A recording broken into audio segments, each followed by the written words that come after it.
Jesse Goldberg-Strassler, joined by Lansing Lugnuts infielder Ryan Gridley. Ryan, thank you for taking the time. You celebrated your birthday on opening day. What kind of gift is baseball for you?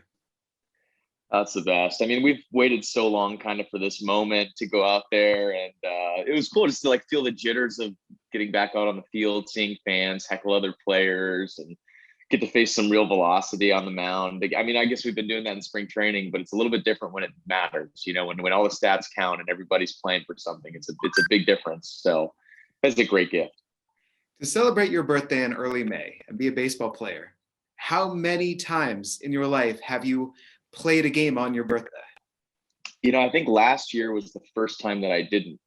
I've been playing baseball since I was 4 years old, and every single spring, you think about it, you have rec baseball when you're a kid, you go to travel ball, eventually playing high school baseball, which is, you know, playoff time for us when we would play, and then you go into summer ball. So it never really ends. You know, it's a long year of baseball, and May 4th generally is right in the heat of it. So last year was my first year without it. It's a little bit different. It's cool to get a little different experience, but it's also good to be back into my normalcy. What'd you do last year without baseball? You know what I did? I went back to my parents' place in Atlanta, Georgia, and we just sat on the back porch because that was right at the heat of the virus. And we're outside. It was super nice in Atlanta. I'm used to, you know, the cold of Beloit. I was there for the last year before this. And then the year before that, I was hurt in Arizona. But I guess I'm used to the cold in May. So it was nice to be back in Atlanta. I played a little golf with my dad, which is awesome. I like to do that. And had some good cake with my mom. Was there a year in which you had, let's say, your best birthday baseball game? Oh man, my best birthday baseball game. You know, I think that the best birthday baseball games were my junior year of high school. We won the state championship that year, and we played a rival in the playoffs that year. We came down to the last little out that we had. We were like the last out, and I ended up hitting a home run to kind of tie it up, and we won the series and went on to win the state championship that year. So that was probably my best memory of like birthday weekends for baseball. I'm not sure if that was necessarily on my birthday or the weekend of it, but I'll definitely remember that one for a long time. So I was reading about the Milton baseball team. I was reading about, for you won what, 3 different national championships as you were growing up, 14 under, 16 under, 18 under. Am I close with this? Yeah, so that really comes down to just the area of baseball that I played in. We had really good players and really good teams. I played out of East Cobb. So on my high school team, we had, you know, Dylan Cease, who yesterday was a pitcher with the White Sox, who just got 3 hits and 10 Ks in his outing. I mean, he was amazing in high school. We had a bunch of commits to colleges around the area, and we just were really good. We had a sound baseball team. That was just high school. And then you go to summer ball, and then you get all the best players collectively of those other high schools that rival you. So it's constant, really good competition. We had really good teams growing up. And I think that's partially the reason why I became a baseball player, is because of the level of competition I was surrounded by. With Dylan, with the other teammates that you had, they're still you. And so I was researching Kyle McCann, and it was saying, here's the kind of baseball that was going on in this Georgia area and the top Georgia high school baseball teams. And there you are listed as, you are the guy, you're the top hitter. How difficult was it to choose a college baseball program to attend after high school?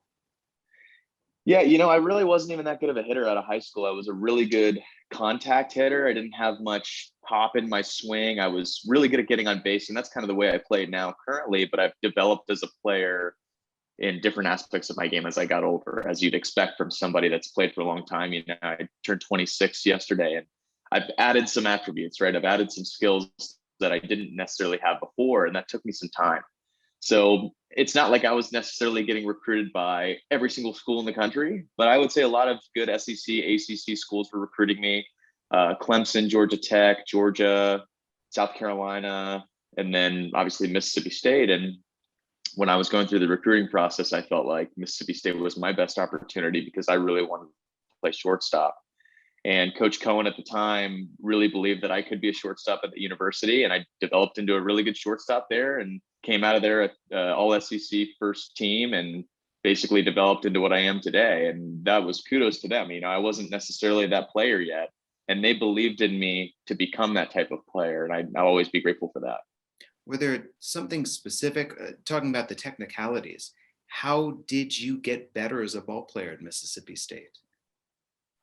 Man, we practiced so much. I mean, just the level of like detail that they had as coaches was huge for us. And I had a really good coaching staff every year.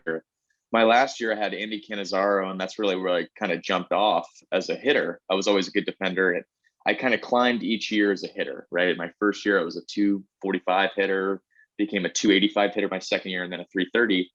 And each year it was just a learning process. You know, you face guys in the SEC that throw really hard that you're not used to in high school, and they have really good breaking balls that are tough to see. And, you know, you get to see that every single day in pro ball, you know. So being able to have that kind of happen to me on a weekly basis there developed me every single year. You know, I kind of got punched in the mouth my freshman year, and then a little bit less the next year, and a little better the next year, you know. So when you get the confidence, you're bound to get better. You're one of a couple of SEC guys on this team. Did you know Kobe Vance of Alabama? Oh yeah, we used to always play against each other. I remember every single year because they're in the SEC West, so they absolutely know Kobe. What was your impression of him? What was his impression of you? What was it like when the two of you are now in the athletics organization together? Yeah, it's always interesting when you play against somebody for so long, you don't necessarily really know them. Kobe's awesome. He's got a fiery personality. He's got a ton of energy. You're going to see him compete really hard every single day. He'll grind out at bats like nobody you've ever seen. He's really, really good defensively. So he's really just an overall sound player. I mean, somebody that you can depend on day in and day out to give you grinder at bats, to hit the ball extremely hard. And he's actually really toolsy too. You know, he's got some pop in his bat. He's, again, great defensively, great arm. So I think you're going to see a lot out of Kobe this year at a fantastic spring training. I don't know if you guys have really heard of that at all, but man, he's on fire, and he's continued that, as you could see yesterday. I've been asking around. That's my favorite question because I don't know you guys as well as you know. So besides yourself, who, and let's set aside Kobe now, of this Lansing Lugnuts team, I've heard from players and coaches just how well the team was playing and how confident everybody is entering this year. Which of your teammates do you think is primed for a big season?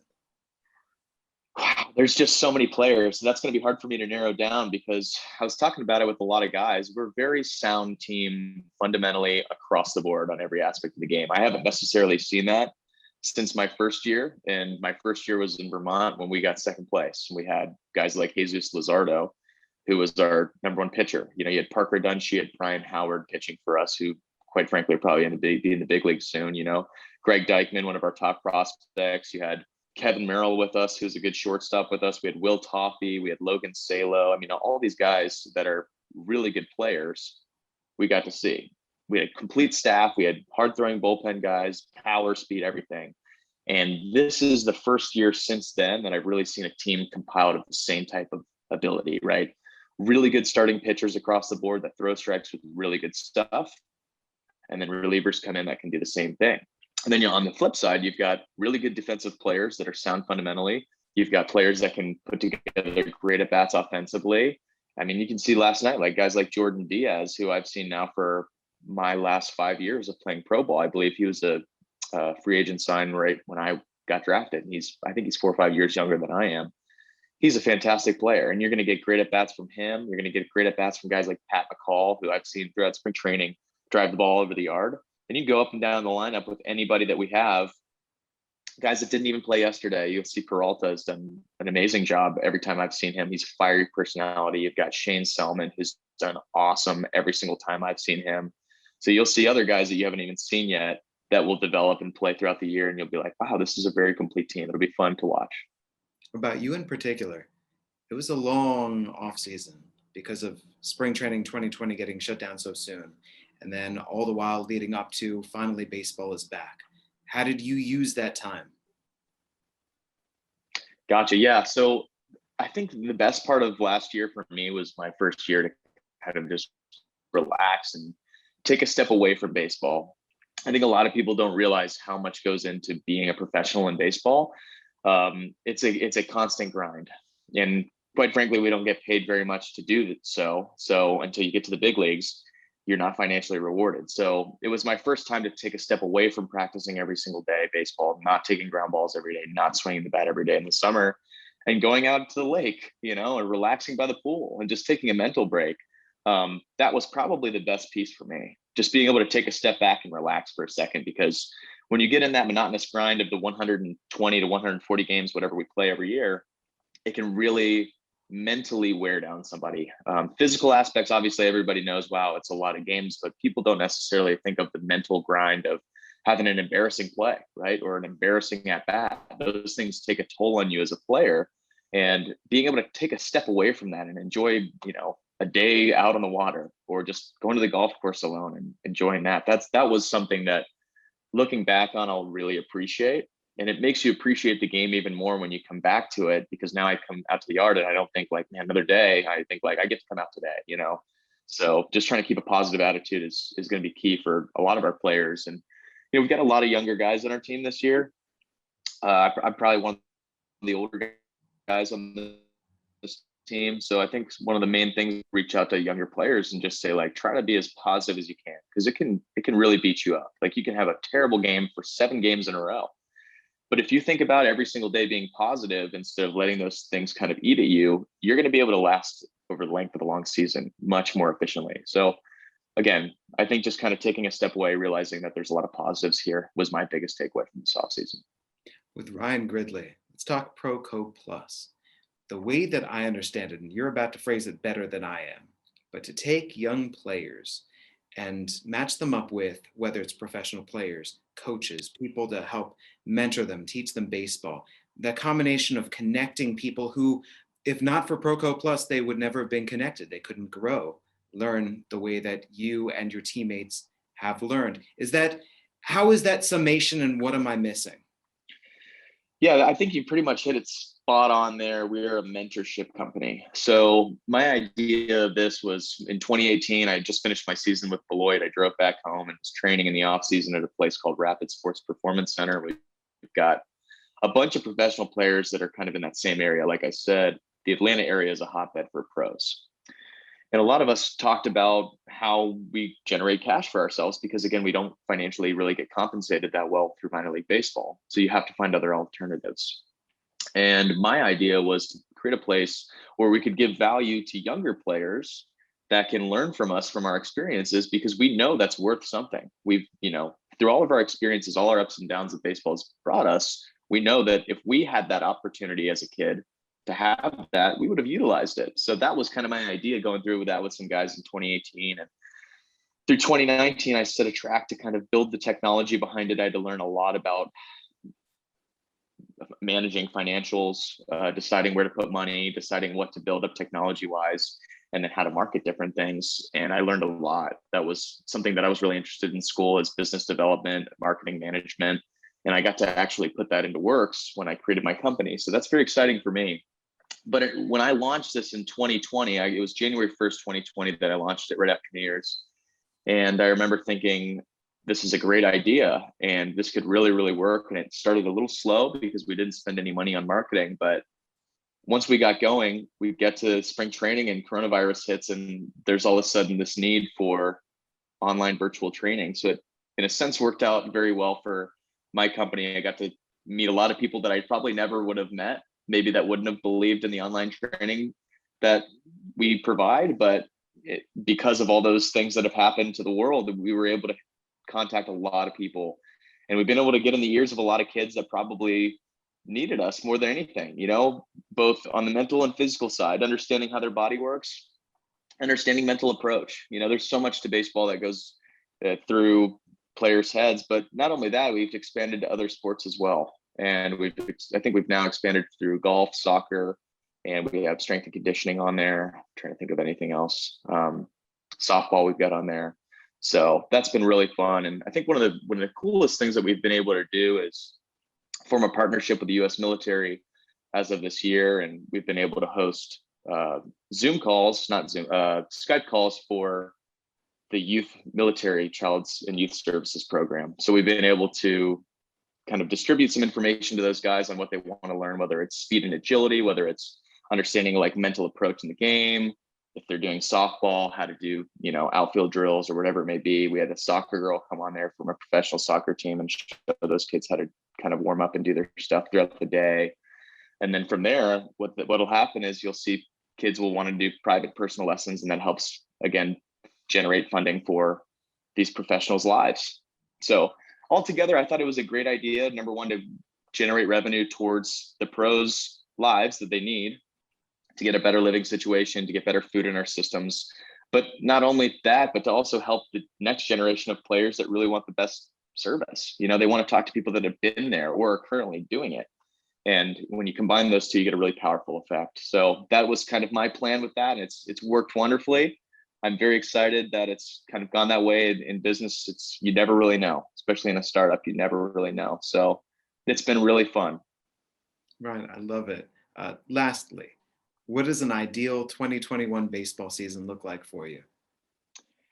Man, I would love to just play extremely hard every single day. I think this year I've kind of taken the pressure off myself as far as like, I'd love to hit this. I'd love to have this happen.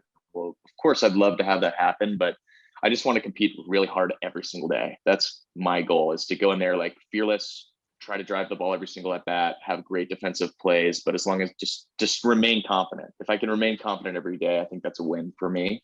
I think my abilities should be able to take over if I'm able to do that. So again, I'm not going to put those constraints on numbers on myself this year. I'm just going to try to have fun and enjoy the rest. I mean, this is me knowing you barely, but just in hearing your personality and watching you play, it seems to me this is the way that you are. Were you not this way before? As far as what?